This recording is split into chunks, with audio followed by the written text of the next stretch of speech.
Hello all, welcome to another video of ലിറ്റ്ബീസ്. ലിറ്റ്ബീസിൻ്റെ മറ്റൊരു വീഡിയോയിലേക്ക് എല്ലാവർക്കും സ്വാഗതം. ഇന്നത്തെ വീഡിയോയിൽ നമ്മൾ ഡിസ്കസ് ചെയ്യാൻ പോകുന്നത് ജോൺ കീറ്റ്സിൻ്റെ ദ പോയട്രി ഓഫ് എർത്ത് എന്ന് പറഞ്ഞിട്ടുള്ള കവിതയാണ്. ഓക്കെ, അപ്പോൾ ഇന്നത്തെ ഈ ഒരു കവിതയിൽ നമ്മൾ ജോൺ കീറ്റ്സിൻ്റെ ഒരു ബയോഗ്രഫിയാണ് ആദ്യമായിട്ട് നോക്കാൻ പോകുന്നത്. അതിനുശേഷം ജോൺ കീറ്റ്സിനെ കുറിച്ച് ചെറുതായി ഒന്ന് പഠിച്ചതിന് ശേഷം നമ്മൾ പോയട്രിയുടെ ജോൺ കീറ്റ്സ് എഴുതിയിട്ടുള്ള പോയട്രി ഓഫ് എർത്ത് എന്ന് പറഞ്ഞിട്ടുള്ള ഈ ഒരു കവിതയുടെ എക്സ്പ്ലനേഷനാണ് നെക്സ്റ്റ് നോക്കാൻ പോകുന്നത്. അത് കഴിഞ്ഞ് ഇതിന്റെ പ്രധാനപ്പെട്ടുള്ള തീമുകൾ, പിന്നെ എന്തൊക്കെയാണ് ജോൺ കീറ്റ്സ് ഇതിലൂടെ പറയാൻ ശ്രമിക്കുന്നത്, അങ്ങനെ തുടങ്ങിയിട്ടുള്ള കുറച്ച് കാര്യങ്ങളാണ് നമ്മൾ നെക്സ്റ്റ് ഡിസ്കസ് ചെയ്യാം. ഓക്കെ, അപ്പോൾ ആദ്യമായിട്ട് നമുക്ക് ജോൺ കീറ്റ്സിനെ കുറിച്ച് നോക്കാം. ജോൺ കീറ്റ്സ് എല്ലാവർക്കും അറിയുന്ന പോലെ തന്നെ ജോൺ കീറ്റ്സ് ഉള്ളത് വളരെ ഇമ്പോർട്ടൻ്റ് ആയിട്ടുള്ള ഒരു റൊമാൻറ്റിക് പോയറ്റ്സ്, അല്ലെ, റൊമാൻറ്റിക് പോയറ്റുകളിൽപ്പെട്ട വളരെ ഇമ്പോർട്ടൻ്റ് ആയിട്ടുള്ള ഒരു വ്യക്തിയാണ് ജോൺ കീറ്റ്സ് എന്നുള്ളത്. 31 ഒക്ടോബർ 1795 അദ്ദേഹം ജനിക്കുന്നത്. അതുപോലെ തന്നെ അദ്ദേഹത്തിന്റെ ലൈഫ് പീരീഡ് എന്ന് പറഞ്ഞാൽ 23 ഫെബ്രുവരി 1821 ജോൺ കീറ്റ്സിന്റെ ഡെത്ത് സംഭവിക്കുന്നത്. അപ്പോൾ വളരെ ചുരുങ്ങിയ ഒരു കാലത്തിനുള്ളിൽ തന്നെ നന്നായിട്ട് അടിപൊളിയായിട്ട് കവിതകളൊക്കെ എഴുതി പ്രതിഫലിപ്പിച്ചിട്ടുള്ള വ്യക്തിയാണ് ജോൺ കീറ്റ്സ് എന്നുള്ളത്. ഏകദേശം 795 മുതൽ 821 വരെ എന്ന് പറഞ്ഞാൽ വളരെ ചുരുങ്ങിയ ഒരു കാലഘട്ടമാണ്. അപ്പോൾ ഇതിനിടയിൽ ഇത്രയും നല്ല വർക്കുകൾ പ്രൊഡ്യൂസ് ചെയ്തു എന്നുള്ളതാണ് ജോൺ കീറ്റ്സിനെ എന്താക്കുന്നത്, റൊമാൻറ്റിക് പോയറ്റ്സുകളിൽ ഒരു വ്യത്യസ്തനായിട്ടുള്ള വ്യക്തിയാക്കി തന്നെ നിലനിർത്തുന്നത്. ഓക്കെ, അപ്പോൾ നമ്മൾ നേരത്തെ പറഞ്ഞ പോലെ തന്നെ റൊമാൻറ്റിക് പോയറ്റ്സിലെ ഒരു പ്യുവർ റൊമാൻറ്റിക് പോയറ്റ് ആയിട്ട് നമുക്ക് ജോൺ കീറ്റ്സിനെ കാണാൻ പറ്റും, അല്ലെ. അദ്ദേഹത്തിന്റെ കവിതകൾ എന്ന് പറഞ്ഞാൽ അത്രയും അടിപൊളിയായിട്ടുള്ള റൊമാൻറ്റിസിസത്തിന്റെ ഏറ്റവും മൂർത്തിഭാവം തന്നെ കാണാൻ പറ്റുന്ന കവിതകളാണ് അദ്ദേഹത്തിന്റെ ഓരോ കവിതകളും. അപ്പോൾ ഈ ഒരു പോയട്രി ഓഫ് എർത്തുള്ള കവിത നമ്മൾ വായിക്കുമ്പോൾ നമുക്ക് മനസ്സിലാവും എത്രമാത്രം അദ്ദേഹം നാച്ചുറിനെയും പിന്നെ അതുപോലെ തന്നെ അദ്ദേഹം ജീവിച്ചിരുന്ന ആ ഒരു വില്ലേജ് സെറ്റിങ്ങിനൊക്കെ എത്രമാത്രം അടുപ്പത്തോടെയാണ് നോക്കിക്കൊണ്ടിരുന്നത് എന്നൊക്കെ നമുക്ക് കാണാൻ പറ്റും.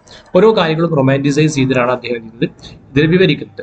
ഇനി നമുക്കൊരു poetry for the sake of poetry, അല്ലെ, കവിതയ്ക്ക് വേണ്ടി എന്നുള്ള ഒരു ആശയത്തിന്റെ ഒക്കെ ഒരു വക്താവായിരുന്നു John Keats. Poetry for the sake of poetry എന്നുള്ള ഇതൊക്കെ അദ്ദേഹത്തിന്റെ ഏറ്റവും ഇമ്പോർട്ടൻ്റ് ആയിട്ടുള്ള കോട്ടുകളാണ്. പിന്നെ അദ്ദേഹം he believed in the arts for arts sake, അല്ലെ. നമുക്കറിയാം ലോകത്ത് വളരെ പ്രചാരം ലഭിച്ച ഒരു ഫിലോസഫിയാണ് ആർട്സ് ഫോർ ആർട്സ് സേക്ക് എന്നുള്ളത്. അപ്പോൾ ഈ ഒരു ഫിലോസഫിയുടെ ഒരു വക്താവായിരുന്നു ജോൺ കീറ്റ്സ് എന്നുള്ളത്, അല്ലെ. ആർട്സ് ഫോർ ആർട്സ് സേക്ക്, ആർട്ടിന് വേണ്ടി, കലക്ക് വേണ്ടി എന്നുള്ള ഈ ഒരു ഐഡിയോളജിയുടെ ഒക്കെ വക്താവാണ് ജോൺ കീറ്റ്സ്. ഓക്കെ, അപ്പോൾ ഇദ്ദേഹത്തിന്റെ പോയട്രി ഫോർ പോയട്രി സേക്ക് എന്നൊക്കെ ഇതിൽ നിന്ന് വരുന്നതാണ്. ഇനി നമുക്കറിയാം ലൗഡ് നാച്ചർ, അല്ലെ. അദ്ദേഹം നാച്ചറിനെ അത്രയും എന്തായിട്ടുണ്ടായിരുന്നു, വളരെ നന്നായിട്ട് അദ്ദേഹം സ്നേഹിച്ചിട്ടുണ്ടായിരുന്നു. For the sake of the nature, അല്ലെ. ലൗഡ് നാച്ചുറിന്റെ സേക്കിന് വേണ്ടിയിട്ട് സ്നേഹിക്കുക എന്നുള്ള ഇതൊക്കെ അദ്ദേഹത്തിന്റെ ഉള്ളിൽ നിന്ന് വരുന്നതാണ്. അപ്പോൾ അദ്ദേഹത്തിന്റെ കവിതകൾ എന്ന് പറഞ്ഞാൽ നമുക്ക് കാണാൻ പറ്റും ഒരുപാട് നാച്ചറിനെ അത്രയും നന്നായിട്ട് ഭംഗിയോടെ വർണ്ണിക്കുന്ന കവിതകളൊക്കെ അദ്ദേഹത്തിന്റെ ആയിട്ടുണ്ട്. അപ്പോൾ nature four the sake of nature എന്നുള്ളതൊക്കെ ജോൺ കീറ്റ്സിന്റെ ഇതിൽ നമുക്ക് എന്ത് ചെയ്യാൻ പറ്റും, കാണാൻ പറ്റും. ഇദ്ദേഹത്തിന്റെ ഓരോ കവിതകളിൽ ഓരോ വർക്കുകളിൽ കാണാൻ പറ്റും. അപ്പൊ ഇത്തരത്തിൽ കവിതയിലൂടെ നാച്ചുറിനൊക്കെ റൊമാൻറ്റിസൈസ് ചെയ്ത് എഴുതി എന്നുള്ളതാണ് ജോൺ കീറ്റ്സിന്റെ വലിയ കോൺട്രിബ്യൂഷനിൽ ഒന്നായിട്ട് നമുക്ക് കാണാൻ പറ്റുന്നത്. പിന്നെ അദ്ദേഹത്തിന്റെ ഇൻസ്പിറേഷൻസ്, അല്ലെ, ഹെലനിസം, ഗ്രീക്കിന്റെ ഇതിൽ നിന്നൊക്കെ വന്ന ഹെലനിസം, അതുപോലെ തന്നെ പെസ്സിമിസം, അതുപോലെ തന്നെ എസ്കേപ്പിസം, ഇതിലൊക്കെ ആർക്ക് നമ്മുടെ ജോൺ കീറ്റ്സിന് ഇൻസ്പിറേഷൻസ് ഉണ്ടായിരുന്നു. അപ്പൊ അദ്ദേഹത്തിന്റെ പല വർക്കുകൾ നമുക്ക് ഇതിന്റെയൊക്കെ ഓരോ പ്രതിഫലനങ്ങൾ എന്ത് ചെയ്യാൻ പറ്റുന്നതാണ്, കാണാൻ പറ്റുന്നതാണ്. അപ്പൊ ഇത്തരത്തിലുള്ളതാണ് ജോൺ കീറ്റ്സിന്റെ ഒരു ചെറിയ ബ്രീഫ് ഭയം. ഇനി നമ്മൾ ഈ കവിതയുമായി ബന്ധപ്പെട്ടുള്ള ജോൺ കീറ്റ്സിന്റെ കുറച്ച് കാര്യങ്ങൾ പറയാം. ജോൺ കീറ്റ്സ് നമ്മൾ നേരത്തെ പറഞ്ഞതുപോലെ തന്നെ റൊമാൻറ്റിക് മൂവ്മെന്റിൽപ്പെട്ട ഇംഗ്ലീഷ് കവികളിലെ ഏറ്റവും ഇമ്പോർട്ടൻ്റ് ആയിട്ടുള്ള ഒരു കവിയാണ് ജോൺ കീറ്റ്സ്. അദ്ദേഹം സെക്കൻഡ് ജനറേഷൻ ഓഫ് റൊമാൻറ്റിക് പോയറ്റ്സിനാണ് വരുന്നത്. നമുക്കറിയാം വേർഡ്സ്വർത്തും പിന്നെ സാമുവൽ ടൈലർ കോളറിഡ്ജും PB ഷെല്ലിയും ഒക്കെ അടങ്ങിയിട്ടുള്ള വലിയൊരു നിര തന്നെ എന്തുണ്ട്, റൊമാൻറ്റിക് പോയറ്റ്സിന്റെ കൂട്ടത്തിലുണ്ട്. അപ്പോൾ ഇതിൽ second generation of the romantic പോയറ്റ്സിലാണ് ആര് വരുന്നത്, ജോൺ കീറ്റ്സ് വരുന്നത്. He is known for is vivid imaginary. ഇദ്ദേഹത്തിന്റെ പ്രത്യേകതകൾ എന്ന് പറഞ്ഞാൽ അത് വളരെ അടിപൊളിയായിട്ടുള്ള ഇമാജറീസ് യൂസ് ചെയ്യുക. അതുപോലെ തന്നെ പിന്നെ ഇപ്പോൾ ഇദ്ദേഹത്തിന്റെ വർക്ക് ഓഡ് നൈറ്റിംഗേൽ, അതുപോലെ തന്നെ ഹൈപ്പീരിയൻ, ഇസബെല്ല തുടങ്ങിയിട്ടുള്ള വർക്കുകളൊക്കെ നമ്മൾ നോക്കിക്കഴിഞ്ഞാൽ ഇദ്ദേഹം എഴുതിയിട്ടുള്ള ഇത്തരം വർക്കുകളിൽ, ഓഡ്സിൽ, പോയട്രികളിലൊക്കെ ഇമേജറിയുടെ വ്യത്യസ്തമായിട്ടുള്ള യൂസേജ് നമുക്ക് എന്ത് ചെയ്യാൻ പറ്റും, നമുക്ക് കാണാൻ പറ്റും. മാത്രമല്ല പിന്നെ ഒരു സെൻഷ്യസ് അപ്പീൽ അതൊക്കെ ഇങ്ങനെ എടുത്തു കാണിക്കുന്ന തരത്തിലുള്ള ഓരോ കവിതകളാണ് ഇദ്ദേഹത്തിന്റെ ആയിട്ട് നമുക്ക് കാണാൻ പറ്റും. അപ്പൊ അത്തരത്തിലുള്ള വളരെ അടിപൊളിയായിട്ടുള്ള ഒരു റൊമാൻറ്റിക് പോയറ്റാണ് ജോൺ കീറ്റ്സ്. ഇനി ഇദ്ദേഹം മുന്നോട്ട് വെക്കുന്ന ആർഗ്യുമെന്റ്സ്, അല്ലെ, ഈ കവിതയിൽ പ്രധാനമായിട്ടും അദ്ദേഹം നാച്ചുറൽ മ്യൂസിക്കിനെ കുറിച്ചാണ് പറയുന്നത്, അല്ലെ. നമ്മുടെ ഈ ഒരു ഭൂമിയുടെ എർത്തിന്റെ നാച്ചുറൽ മ്യൂസിക് അതൊരിക്കലും അവസാനിക്കുന്നത്, നെവർ സീസസ് ടു പ്ലേ, അല്ലെ, through the cycle off season. ഓരോ സീസൺ മാറി വരുമ്പോഴും എർത്തിന്റെ ആ ഒരു മ്യൂസിക് എന്നുള്ള ആ ഒരു നാച്ചുറൽ മ്യൂസിക് എന്ന് പറഞ്ഞാൽ അതൊരിക്കലും അവസാനിക്കുന്നില്ല, ഡെഡായി പോകുന്നില്ല, അത് കണ്ടിന്യൂ ചെയ്തുകൊണ്ടിരിക്കും എന്നുള്ളതാണ് അദ്ദേഹം മുന്നോട്ട് വെക്കാൻ ശ്രമിക്കുന്നത് പ്രധാനപ്പെട്ടുള്ള ഒരു ആശയം. ഓക്കെ, പിന്നെ ഇതിനെക്കുറിച്ച് നമുക്ക് എന്ത് ചെയ്യാം, വ്യക്തമായിട്ടൊന്ന് മനസ്സിലാക്കാം. ഓരോ ലൈൻ ബൈ ലൈൻ നമുക്ക് നെക്സ്റ്റ് സ്ലൈഡിൽ മനസ്സിലാക്കാം. ഓക്കെ, ഇതിൽ ക്യാരക്ടേഴ്സ് ആയിട്ട് വരുന്നത് ഗ്രാസ് ഹോപ്പറും അതുപോലെ തന്നെ ക്രിക്കറ്റും. ഇവർ രണ്ടുപേരാണ് ഇതിൽ ക്യാരക്ടേഴ്സ് ആയിട്ട് വരുന്നത്. ഗ്രാസ് ഹോപ്പർ എന്ന് പറഞ്ഞാൽ നമുക്കറിയാം പുൽച്ചാടികൾ ഉണ്ടാവുമല്ലോ, പുൽച്ചാടിയും അതുപോലെ തന്നെ ക്രിക്കറ്റും ആണ് എന്ത് ചെയ്യുന്നത് ഇതിൽ നമ്മുടെ ക്യാരക്ടേഴ്സ് ആയിട്ട് വരുന്നത്. ഓക്കെ, അപ്പോൾ ഇവിടെ രണ്ട് നാച്ചുറൽ നമുക്ക് സ്ഥിരമായിട്ട് കാണുന്ന രണ്ട് വ്യക്തികളാണ് അല്ലെ, പുൽച്ചാടികളും അതുപോലെ തന്നെ ചെറിയ ഒരു ഇതുണ്ടാവുന്നു, ചെറിയ ക്രിക്കറ്റ്സ് അല്ലെ, നമ്മുടെ ഏറ്റവും ചെറിയ പ്രാണികൾ വിഭാഗത്തിൽപ്പെട്ടതാണ് ക്രിക്കറ്റ്സ്.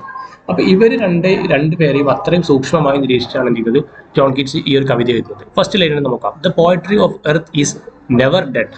അത്രയും വലിയൊരു സ്റ്റേറ്റ്മെന്റ് ജോൺ കീറ്റ്സ് നടത്തുകയാണ്. The poetry of earth is never dead അല്ലെ, ഈ ഒരു ഭൂമിയുടെ കവിത അതെന്തായിട്ടില്ല, അത് ഒരിക്കലും ഡെഡ് ആയിട്ടില്ല, അത് മരിച്ചിട്ടില്ല അല്ലെ. പോയട്രി ഓഫ് എർത്ത് എന്നുള്ളത് ഒരിക്കലും മരിക്കുന്നില്ല. When all the birds are faint with the hot sun. ഓരോ ബേർഡ്സുകളും അല്ലെ, ഓരോരോ പക്ഷികളും are faint with the hot sun. അവർ ചൂടുള്ള ഒരു സമയത്ത് ഈ സൂര്യന്റെ താപമേറ്റ് അത് ഫെയിൻഡ് ആയിക്കൊണ്ടിരിക്കുന്ന സമയത്ത് അല്ലെ, അവർക്കൊരു ബോധക്ഷയം വരും. ആ ഒരു സമയത്ത് and hide in cooling trees. അവരൊക്കെ ഈ ഒരു ചൂട് കാരണം അല്ലെ, സമ്മറാണ് സീസൺ, അപ്പോൾ അവർക്ക് ഈ ചൂട് കാരണം കൂളിംഗ് ട്രീസിൽ അല്ലെ, മരത്തിന്റെ ചുവട്ടിലുള്ള തണുപ്പത്ത് പോയിട്ട് ഇരിക്കുന്ന അവരെ മറിഞ്ഞിരിക്കുന്ന സമയത്ത് എ വോയിസ് വിൽ റൺ. ഒരു ശബ്ദം അതെന്ത് ചെയ്യും, അതിങ്ങനെ ഓടിക്കൊണ്ടിരിക്കും. From hedge to hedge. ആ ശബ്ദം എവിടെ നിന്നാണ് ഓടുന്നത്, ഹെഡ്ജ് ടു ഹെഡ്ജ്. ഹെഡ്ജ് എന്ന് പറഞ്ഞാൽ ചെറിയ സമതലങ്ങൾ ഉണ്ടാവും, ചെറിയ പുല്ലിന്റെ സമതലങ്ങൾ. അവിടെ നിന്ന് ഓരോ പുല്ലിന്റെ മുകൾ തട്ടിൽ നിന്നും അടുത്തതിലേക്ക് ഇങ്ങനെ ഓടിക്കൊണ്ടിരിക്കും. From above the new mown mead. Mead എന്നുള്ളത് ഇവിടെ മെഡോ എന്നുള്ളതിന്റെ മീനിങ്ങിലാണ് ഇവിടെ യൂസ് ചെയ്തിട്ടുള്ളത്. ഓക്കെ, അപ്പോൾ from about the new mown mead. New mown mead എന്ന് പറഞ്ഞാൽ പുതിയതായിട്ട് നാമ്പുകൾ വന്നിട്ടുള്ള മെഡോസ് ഉണ്ടല്ലോ, അതിന്റെ മുകളിലൂടെ എന്ത് ചെയ്തുകൊണ്ടിരിക്കും, ഇങ്ങനെ ഓടിക്കൊണ്ടിരിക്കും. ഈ സൗണ്ട് ഇങ്ങനെ എന്ത് ചെയ്യാണ്, ഓരോ പുല്ലുകളിൽ നിന്നും അടുത്ത പുല്ലിലേക്ക് അടുത്ത മെഡോയിലേക്ക് ഇങ്ങനെ പറന്നുകൊണ്ടിരിക്കുകയാണ്. അത് ആരതാണ്, that is the grasshoppers. അത് ഗ്രാസ് ഹോപ്പറിന്റെ ശബ്ദമാണ് അല്ലെ, നമ്മുടെ ഓരോ പുല്ലിൽ നിന്നും കളിച്ചുകൊണ്ടിരിക്കുന്ന ഗ്രാസ് ഹോപ്പറിന്റെ ശബ്ദമാണ് ആ ശബ്ദം. He takes the lead. അവനാണ് ഇപ്പൊ എന്ത് ചെയ്യുന്നത്, ലീഡ് എടുത്തുകൊണ്ടിരിക്കുന്നത്. അപ്പോൾ ഇവിടെ ക്രിക്കറ്റും ഉണ്ട്, ഗ്രാസ് ഹോപ്പറുണ്ട്. രണ്ടുപേരും എന്താണ് കളിയിൽ ഏർപ്പെട്ടുകൊണ്ടിരിക്കുകയാണ്. ആരാണ് ഇവിടെ ലീഡ് എടുക്കുന്നത്, ഗ്രാസ് ഹോപ്പറാണ് ലീഡ് എടുക്കുന്നത്. In summers luxury. ഇവിടെ സമ്മറാണ് അല്ലേ, നമുക്കറിയാം ഹോട്ട് സൺ എന്ന് പറഞ്ഞു. അപ്പോൾ സമ്മേഴ്സ് ലക്ഷറി, ചൂട് കാലത്താണ്, സമ്മറിന്റെ ആ ഒരു ലക്ഷറിയിലാണ് അവർ ഇങ്ങനെ കളിച്ചുകൊണ്ടിരിക്കുന്നത്, ലീഡ് എടുത്തുകൊണ്ടിരിക്കുന്നത്. He has never done. അവൻ ഒരിക്കലും എന്ത് ചെയ്തില്ല, നെവർ ഡൺ. നമ്മൾ ഡൺ എന്ന് പറഞ്ഞാൽ അവൻ നിർത്തി അവസാനിപ്പിച്ചതാണ്. പക്ഷേ ഹി ഹാസ് നെവർ ഡൺ, അവൻ ഒരിക്കലും എന്ത് ചെയ്തിട്ടില്ല, ഈ ഒരു കളി നിർത്തുന്നില്ല, അവൻ തുടർന്ന് കൊണ്ടേയിരിക്കുകയാണ്. വിത്ത് ഹിസ് ഡിലൈറ്റ്സ് അല്ലെ, എന്താണ് അവൻ നിർത്താത്തത്, വിത്ത് ഹിസ് ഡിലൈറ്റ്സ്. അവന്റെ ഈ ഒരു കളിതമാശകളെ, അവന്റെ ഈ ഒരു സന്തോഷങ്ങൾ എന്ത് ചെയ്യാണ്, അവൻ ഒരിക്കലും അവസാനിപ്പിക്കുന്നില്ല. അവനിങ്ങനെ ഓടിച്ചാടി നടന്നുകൊണ്ടിരിക്കുകയാണ്. ആ ഒരു ശബ്ദമാണ് നമ്മൾ കേട്ടുകൊണ്ടിരിക്കുന്നത്. For when tired out with fun he rest at ease beneath some pleasant weed. For when tired out with fun. ഇങ്ങനെ ഈ ഒരു കളികളൊക്കെ കഴിഞ്ഞ് ഫണ്ണൊക്കെ കഴിഞ്ഞ് അവനിങ്ങനെ ടയേർഡ് ആകുമ്പോൾ, അവൻ ക്ഷീണിതനാവുമ്പോൾ ഹി റെസ്റ്റ്, അവൻ എന്ത് ചെയ്യാണ്, റെസ്റ്റ് എടുക്കുകയാണ്. എവിടെയാണ് റെസ്റ്റ് എടുക്കുന്നത്, അറ്റ് ഈസ്. വളരെ എന്തായിട്ട്, വളരെ ഈസായിട്ട്, വളരെ സുഖകരമായിട്ട് അവൻ എന്ത് ചെയ്തിട്ടാണ് റെസ്റ്റ് എടുത്തുകൊണ്ടിരിക്കുകയാണ്. Beneath some pleasant weed. എന്നിട്ട് അടിയിൽ പോയിട്ടാണ് അവൻ റെസ്റ്റ് എടുക്കുന്നത്, കുറച്ച് പ്ലസന്റ് വീട് എന്ന് പറഞ്ഞാൽ കുറച്ച് പുല്ലുകൾ അല്ലെ, കുറച്ച് തകിടുകൾ അവിടെ ഇട്ടിട്ടുണ്ട്, കുറച്ച് പ്ലസന്റ് വീഡ് അവിടെ നിൽക്കുന്നുണ്ട്. അതിന്റെ അടിയിൽ പോയിട്ടാണ് അവൻ എന്ത് ചെയ്യുന്നത്, റെസ്റ്റ് എടുക്കുന്നത്. അപ്പം സമ്മറിന്റെ ചൂട് കാരണത്താൽ എന്തുണ്ട്, കളിതമാശയിൽ ഏർപ്പെട്ടുകൊണ്ടിരിക്കുന്ന ഗ്രാസ് ഹോപ്പർ അവസാനത്തിൽ അവൻ ടയേർഡ് ആകുമ്പോൾ അവൻ എന്ത് ചെയ്യാണ്, പ്ലസന്റ് വീടിന്റെ അടിയിൽ പോയിട്ട് കുറച്ച് നേരം എന്ത് ചെയ്യാണ്, റെസ്റ്റ് എടുക്കുകയാണ്. വീട് എന്നൊക്കെ പറയുമ്പോൾ നമുക്ക് ചെറിയ തകിടുകളാണ്, നമുക്ക് മനസ്സിലാക്കാം. ഓക്കെ, ഇനി the poetry of earth is ceasing never. John Keats എന്ത് ചെയ്യാണ്, വീണ്ടും ഒരു സ്റ്റേറ്റ്മെന്റ് പറയാം. Poetry of earth never dead നേരത്തെ പറഞ്ഞു, ഇനി അതൊന്നും കൂടി റിപ്പീറ്റ് ചെയ്യാണ്. പോയട്രി ഓഫ് എർത്ത് എന്തല്ല, സീസിങ് നെവർ, അതൊരിക്കലും അവസാനിക്കുന്നില്ല. അപ്പം ഞാൻ നെക്സ്റ്റ് ഒരു സീസണിനെ കുറിച്ച് പറയാൻ നോക്കുകയാണ്. എന്താണ് season? On A long winter evening അല്ലെ, രാത്രി തണുത്ത കാലത്ത്, വിന്ററുകളിൽ, തണുപ്പ് കാലത്ത് എന്ന് പറഞ്ഞാൽ ഈവനിങ് വളരെ നീണ്ട ഈവനിങ്ങുകളായിരിക്കും. അപ്പം അങ്ങനത്തെ വലിയ നീണ്ട ഒരു ഈവനിങ്ങിൽ when the frost has wrought a silence. Frost എന്ത് ചെയ്തിട്ടുണ്ട്, ഫ്രോസ്റ്റ് എന്ന് പറഞ്ഞാൽ എന്താ, മഞ്ഞുകൾ അല്ലെ, മഞ്ഞുപാളികൾ, മഞ്ഞുതുള്ളികൾ എന്ത് ചെയ്തിട്ടുണ്ട്, റോട്ട് എ സൈലൻസ്. ഒരു സൈലൻസ് അവിടെ ഉണ്ടാക്കിയിട്ടുണ്ട്, ഒരു നിശബ്ദത അവിടെ എന്ത് ചെയ്തിട്ടുണ്ട്, ക്രിയേറ്റ് ചെയ്തിട്ടുണ്ട്. ഈ ഒരു സമയത്ത് ഫ്രം ദ സ്റ്റൗ ദർ ഷ്രിൽസ്. അപ്പോൾ ഈ സമയത്ത് നമുക്ക് എന്ത് കാണാൻ പറ്റും, സ്റ്റൗകൾ അല്ലെ, ഓരോ വീടുകളിലും തണുപ്പ് കാലത്ത് എന്ത് ചെയ്തിട്ടുണ്ടാവും, സ്റ്റൗകൾ കത്തിക്കുന്നുണ്ടാവും. അപ്പോൾ ഈ സ്റ്റൗകളുടെ ഉള്ളിൽ നിന്ന് എന്ത് കേൾക്കുന്നുണ്ട്, ശബ്ദങ്ങൾ കേൾക്കുന്നുണ്ട് അല്ലെ, അവിടെ തിളച്ചുകൊണ്ടിരിക്കുന്ന വെള്ളം അതല്ലെങ്കിൽ ചൂടാക്കിക്കൊണ്ടിരിക്കുന്ന പിന്നെ സ്റ്റൗകൾക്കുള്ളിൽ നിന്നൊക്കെ ഒരു ശീൽക്കാരം എന്ത് ചെയ്യുന്നുണ്ട് നമുക്ക് കേൾക്കാൻ കഴിയുന്നുണ്ട്. അപ്പോൾ ഈ ഒരു സമയത്ത് ദ ക്രിക്കറ്റ്സ് സോങ്, ഇവിടെയാണ് നമ്മുടെ രണ്ടാമത്തെ കഥാപാത്രം വരുന്നത്. ക്രിക്കറ്റ് അല്ലെ, ചെറിയ പ്രാണിയാണ്. ക്രിക്കറ്റ് എന്ത് ചെയ്യുന്നുണ്ട്, പുറത്ത് വരുന്നുണ്ട്. ഈ ക്രിക്കറ്റ് പുറത്ത് വരികയാണ്. ക്രിക്കറ്റ്സ് സോങ്, ക്രിക്കറ്റിന്റെ ശബ്ദം, സീവീഡിന്റെ ശബ്ദം നമുക്ക് കേൾക്കാൻ കഴിയാണ് അല്ലെ.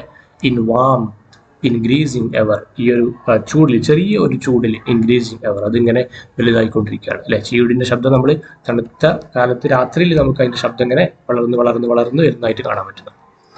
And seems to one in drowsiness half lost the grasshoppers among some grassy hills.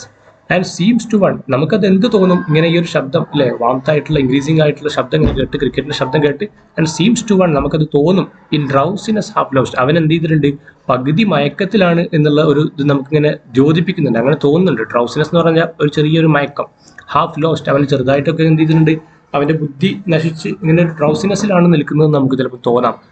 പക്ഷേ ഈ സമയത്തും the grasshoppers among some grassy hills, grasshopper എന്ത് ചെയ്യാണ്, നമ്മുടെ പുൽച്ചാടി, എമംഗ് സം ഗ്രാസി ഹിൽസ്, അവൻ അപ്പോഴും കുറച്ച് പുല്ലുകളുടെ ചെറിയ ചെറിയ മേടകൾ ഉണ്ടാവും, അതിൻ്റെ മുകളിൽ ഇങ്ങനെ ഓടിച്ചാടി കളിച്ചുകൊണ്ടിരിക്കുകയാണ്. അപ്പോൾ എന്താണ്, രണ്ട് ക്യാരക്ടേഴ്സിൻ്റെ കളിതമാശകളാണ് പറഞ്ഞത്. ഫസ്റ്റ് നമ്മൾ സമ്മർ പറഞ്ഞു, പിന്നെ വിൻ്റർ പറഞ്ഞു, 2 സീസണാണ് നമ്മൾ പറഞ്ഞത്. ഇതിനിടയിൽ ഇവരിങ്ങനെ ഓടിച്ചാടി കളിച്ചുകൊണ്ടിരിക്കുകയാണ്. ഓക്കെ, അപ്പോൾ ഈ ഒരു എർത്തിൻ്റെ, നമ്മുടെ നാച്ചുറിൻ്റെ, ഭൂമിയുടെ പോയട്രി, ആ കവിതകൾ ഒരിക്കലും എന്ത് ചെയ്യുന്നില്ല, അത് അവസാനിക്കുന്നില്ല. നാച്ചുറൽ സൗണ്ട്സ് എപ്പോഴും ഇങ്ങനെ ഉണ്ടായിക്കൊണ്ടേ ഇരിക്കുകയാണ്. ഇനി ഇതിൽ പ്രധാനപ്പെട്ട തീമുകൾ നമുക്ക് പെട്ടെന്ന് അനലൈസ് ചെയ്യാം. എന്തൊക്കെയാണ് തീമുകൾ? ഒന്നാമത്തത് നാച്ചറാണ് അല്ലേ. Nature is a major theme in the sonnet അല്ലേ. ജോൺ കീറ്റ്സിന്റെ ഈ ഒരു സൊണറ്റിൽ നാച്ചറാണ്, പ്രകൃതിയാണ് ഏറ്റവും ഇമ്പോർട്ടൻ്റ് ആയിട്ടുള്ള ഒരു തീമായിട്ട് വരുന്നത്.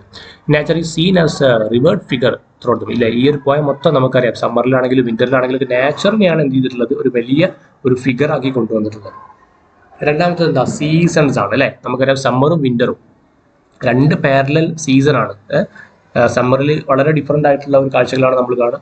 വിന്ററിലാകുമ്പോൾ നേരെ തിരിച്ചുള്ള വിപരീതമായിട്ടുള്ള ഒരു നാച്ചുറൽ ഒരു വേൾഡാണ് നമുക്ക് കാണുക. പക്ഷെ കീറ്റ്സ് എന്ത് ചെയ്യുന്നുണ്ട്, presents them side by side, രണ്ടിനും ഒപ്പം ഒരുമിച്ച് തൻ്റെ പോയട്രിയിൽ കൊണ്ടുവരുന്നുണ്ട് അല്ലേ. As 2 parameters against which all the cycles of the natural world has to be tested. അപ്പോൾ ഇവിടെ ക്രിക്കറ്റും എന്നുണ്ട്, ഗ്രാസ് ഹോപ്പർ ഉണ്ട്, 2 പേരും 2 സീസണിൽ അല്ലേ, സമ്മറിലും വിന്ററിലും നമുക്ക് 2 പേരും വരുന്നതായിട്ട് കാണാൻ പറ്റുന്നുണ്ട്. അപ്പോൾ രണ്ടിനും സൈഡ് ബൈ സൈഡ് കൊണ്ടുവരുന്നതിലൂടെ എന്ത് ചെയ്യാണ്, ആ ഒരു സീസണുകളുടെ ആ ഒരു സൈക്കിളിൽ നമുക്ക് എന്ത് ചെയ്യണം, കൃത്യമായിട്ട് ജോൺ കീറ്റ്സ് വരച്ച് കാണിച്ചു തരികയാണ്.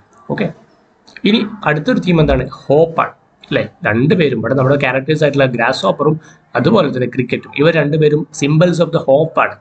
2 പേരും പ്രതീക്ഷയുടെ സിംബലുകളാണ്. കാരണം ദേ continue in their daily rituals even when other creatures cannot അല്ലേ. പക്ഷികൾ നമ്മൾ പറഞ്ഞു, അവർ തണുത്തുറച്ച് അവർ എന്ത് ചെയ്യാണ് അല്ലെ, ചൂടിൻ്റെ ഒരു കാരണത്താൽ അവർ റെസ്റ്റ് ചെയ്തുകൊണ്ടിരിക്കുകയാണ്, അവർ മയക്കത്തിലാണ്. പക്ഷേ ഈ സമയത്തും ഗ്രാസ് ഹോപ്പറും ക്രിക്കറ്റും അവർ 2 പേരും തിളച്ചു മറിഞ്ഞുകൊണ്ടിരിക്കുകയാണ് അല്ലെ. അവരുടെ ഡെയിലി റിച്വൽസ് അവർ കണ്ടിന്യൂ ചെയ്തുകൊണ്ടിരിക്കുകയാണ്.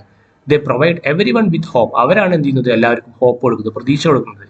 അതെന്താണ്, that no matter how hard the situation is there is always a way to overcome them. നിങ്ങൾക്ക് എത്ര കഠിനമാണ്, സമ്മർ എത്ര ഹോട്ട് ആവട്ടെ, സ്കോർച്ചിങ് സൺ ആവട്ടെ, വിന്റർ അത്രയും ഫ്രോസ്റ്റൊക്കെ തണുത്തുറഞ്ഞു നിൽക്കട്ടെ, പക്ഷെ ആ സമയത്തൊക്കെ നിങ്ങൾക്ക് പുറത്തു വരാനും നിങ്ങൾക്ക് ഹാർഡ് സിറ്റുവേഷനെ അത് തരണം ചെയ്തുകൊണ്ട് മുന്നോട്ട് പോകാനും എന്തുണ്ട്, നിങ്ങൾക്ക് കഴിവുണ്ട് എന്നുള്ളത് കാണിച്ചു തരികയാണ് ആര്, നമ്മുടെ ഗ്രാസ് ഹോപ്പറും ക്രിക്കറ്റും. ഇവർ 2 പേരുമാണ് നമ്മുടെ ഹോപ്പ് എന്നുള്ള ആ പ്രതീക്ഷ എന്നുള്ള ഒരു സിമ്പിളായിട്ട് നമുക്ക് കാണാൻ പറ്റുന്നത്. പിന്നെ അവസാനത്തിൽ ബ്യൂട്ടിയാണ് അല്ലെ. ഈ പോയട്രിയിൽ ഈ കവിതയിൽ ഏറ്റവും വലിയ ഇമ്പോർട്ടൻ്റ് ആയിട്ടുള്ള ഒരു സീൻ എന്ന് പറഞ്ഞാൽ തന്നെ എന്താണ്, ഇതിൻ്റെ ബ്യൂട്ടിയാണ്. കാരണം Keats used the beauty of language to express the beauty of nature. അദ്ദേഹത്തിൻ്റെ ആ ഒരു ഭാഷയുടെ ഒരു ഭംഗി അദ്ദേഹം ഈ ഒരു നാച്ചുറിൻ്റെ ഭംഗിയെ എക്സ്പ്രസ് ചെയ്യാൻ വേണ്ടി കാണിച്ചു തരുന്നുണ്ട് അല്ലേ. നമുക്കറിയാം 2 വ്യത്യസ്തമായിട്ടുള്ള യൂസേജ് ഇവിടെ പറഞ്ഞു അല്ലേ. നാച്ചുറിൻ്റെ കവിത നശിക്കുന്നില്ല എന്നുള്ളതിന് ഫസ്റ്റ് പറഞ്ഞു ഈസ് നെവർ ഡെഡ്, പിന്നെ പറഞ്ഞാൽ ഈ സീസിങ് നെവർ. അപ്പോൾ ഭാഷയുടെ ഒരു ഭംഗിയൊന്നും നോക്കി നോക്ക്, അത് അവസാനിക്കുന്നില്ല എന്ന് പറയാൻ വേണ്ടി അദ്ദേഹം ഉപയോഗിച്ച 2 സ്റ്റേറ്റ്മെൻറ്റ്, രണ്ടും വളരെ ഡിഫറെൻ്റ് ആയിട്ടുള്ള 2 സ്റ്റേറ്റ്മെൻറ്റാണ് അദ്ദേഹം യൂസ് ചെയ്തത്. പിന്നെ ഈ ഒരു poet express the beauty of nature through its various phases അല്ലേ. സമ്മറിലാവട്ടെ അപ്പോൾ എങ്ങനെയായിരിക്കും ഭംഗി, വിന്ററിലാവുമ്പോൾ എങ്ങനെയായിരിക്കും കാഴ്ചകൾ ഉണ്ടാവുക. അപ്പോൾ ആ ഒരു അറ്റൻഷൻ നോക്ക്, അത്രയും ചെറിയ സ്റ്റൗ എന്ന് വരുന്ന ശബ്ദങ്ങളും ആ ഒരു വീടുകളും അതൊക്കെ അദ്ദേഹം എന്ത് ചെയ്യാണ്, ഇമാജിൻ ചെയ്യാണ്. അപ്പോൾ നാച്ചുറിൻ്റെ ആ ഒരു ഇത് കംപ്ലീറ്റ്ലി നമുക്ക് ഒരു റീഡറുടെ മുമ്പിൽ പോർട്രേ ചെയ്യുന്നുണ്ട്. He finds beauty in the harsh as well as the mellow side of nature. Nature ഏറ്റവും പ്ലസൻ്റ് ആയിരിക്കുന്ന സമയത്തും ഏറ്റവും ഹാർഷ് ആയിരിക്കുന്ന സമയത്തും നാച്ചറിൻ്റെ ബ്യൂട്ടി കണ്ടെത്താൻ കഴിയുന്നു എന്നുള്ളതാണ് ജോൺ കീറ്റ്സിനെ പോലെയുള്ള കവികൾ എന്ത് ചെയ്യുന്നത് വ്യത്യസ്തമാക്കുന്നത്. ഓക്കെ, അപ്പോൾ ഇതൊക്കെയാണ് നേച്ചറും സീസണും ഹോപ്പും ബ്യൂട്ടിയും ഒക്കെ ഉണ്ട് ഇതിലെ പ്രധാനപ്പെട്ടിട്ടുള്ള തീമുകൾ എന്നുള്ളത് നമ്മൾ മനസ്സിലാക്കാം. Okay, the poetry of earth is never dead. John Keats. Thank you. By.